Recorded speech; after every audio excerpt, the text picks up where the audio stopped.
Sot miq ju përshëndes nga kuzhina e Ornovës dhe kam marrë me një recetë shumë speciale që unë kam shumë qejf. Është brownie me çokoladë, po me shumë çokoladë.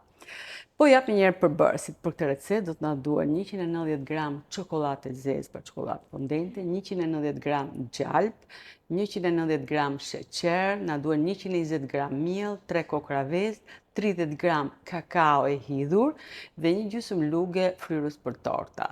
Ndërsa për pjesën e kremit të çokoladës sipër na duhen 140 gram çokoladë me qumësh ose e zezë dhe 140 ml pana për ëmbëlsira. Sipër kisha edhe një copë çokoladë tjetër për të krijuar këto kështu si copa të vogla që t'ja hedhim sipër. Po vazhdojmë menjëherë me përgatitjen.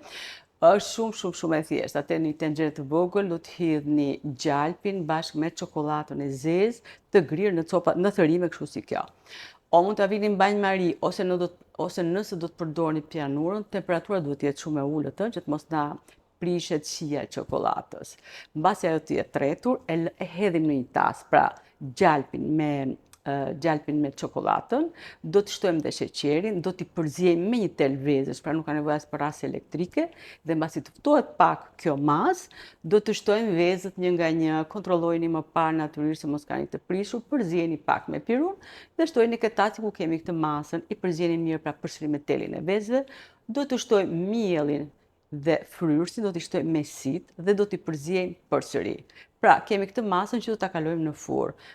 Për këto përbërës që u dha, që duhet një tavë jo shumë e madhe, unë kam përdorur një tavë kuadrate 25 cm me 20 diametri, ose nëse do të përdorni një trumbullakët, maksimumi 22 cm të jetë diametri, sepse qëllimi është që brownie të mbetet pak i lagësht pra brenda, se nuk po bëjmë kek, po bëjmë brownie dhe brownie duhet të jetë i lagësht brenda të, pak kur e kapshon, të jetë i butë shumë dhe të ndjetë dhe shumë aromë shije e çokoladës.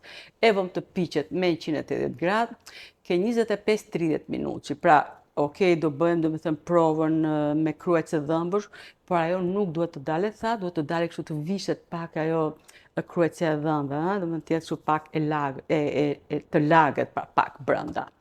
Mbasi të jetë pjekur, do ta lëmë një që të naftohet. Ndërkohë neve në një tenxhere të vogël, në këtë rast nuk ka nevojë për banjmeri sepse do të hedhim panën, pra dhe çokoladën tjetër me qumësh ose të zezë, të grirë dhe atë në copa të vogla, e vëmë në zjarr në temperaturë shumë të ulët, duke e përzierë me telin e vezëve dhe këtë do të kemi një masë pra që fillimisht duket e lëngshme.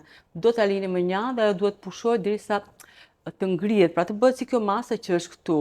Mund ta lini në frigorifer, pra mbasi të ftohet temperatura ambienti, e lini në frigorifer dhe të bëhet një masë shumë e trashë, siç kam unë këtë këtu.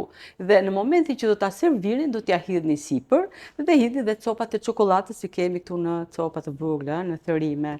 Natyrisht, mbasi të keni bërë këtë operacion, lojeni 2 orë në frigorifer që kur ta konsumoni të jetë e ftohtë. Mirë, pra kjo ishte receta ime për sot, por natyrisht si shtem gjithmonë nuk mjafton vetëm të ham mirë, shëndetshëm dhe me shumë shije si është ky rasti, na duhen edhe suplementet. Unë në këtë rast po ju tregoj për Flexonormin që tashmë u bë vite që e marr për kockat e mia, që ndihmon për dhimbjen, për kartilagjin, për gjitha domethënë, dhe unë u bë tashmë pra vjetë që nuk e ndaj, domethënë.